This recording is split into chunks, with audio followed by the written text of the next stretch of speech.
Today, people use their free will to condition themselves to such dangerous habits.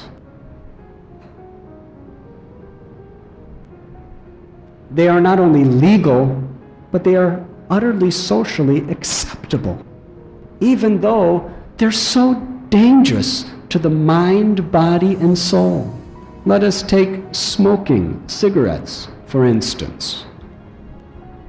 First of all, just a couple years ago, there was an investigation in the biggest cigarette companies of America, and they found that their advertising and promotion was especially targeting the teenagers.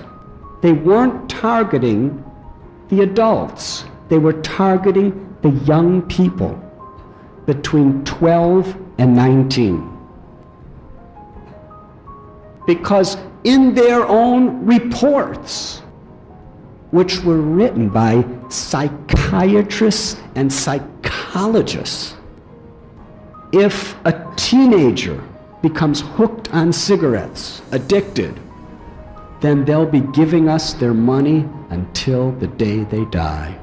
Cigarette smoking, millions and millions. But every pack of cigarette, the government is telling you this is dangerous. It may cause your death. Cigarette smoking is the single most preventable cause of premature death in America. These are statistics. 400,000 people die due to smoking cigarettes every year in America. 276,000 men and 142,000 women every year die due to smoking. 1 out of 5 deaths in the United States is smoking related.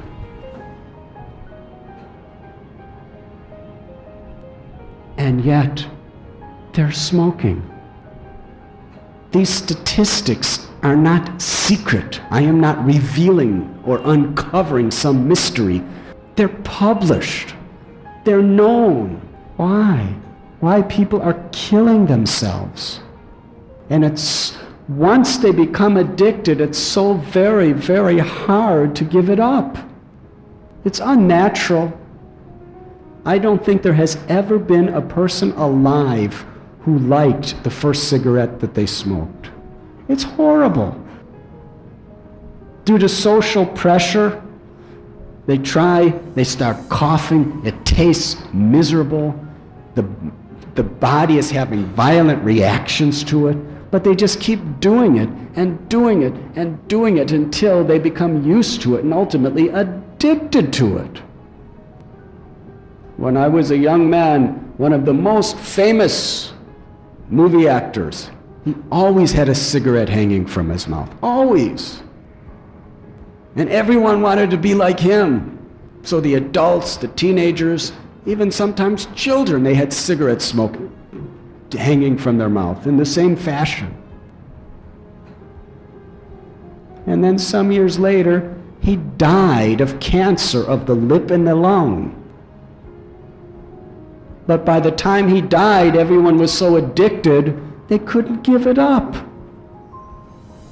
The power of habit completely covers over our logic, our intelligence, and our pursuit of well-being and happiness. Cancer is a horrible, miserable cause of death.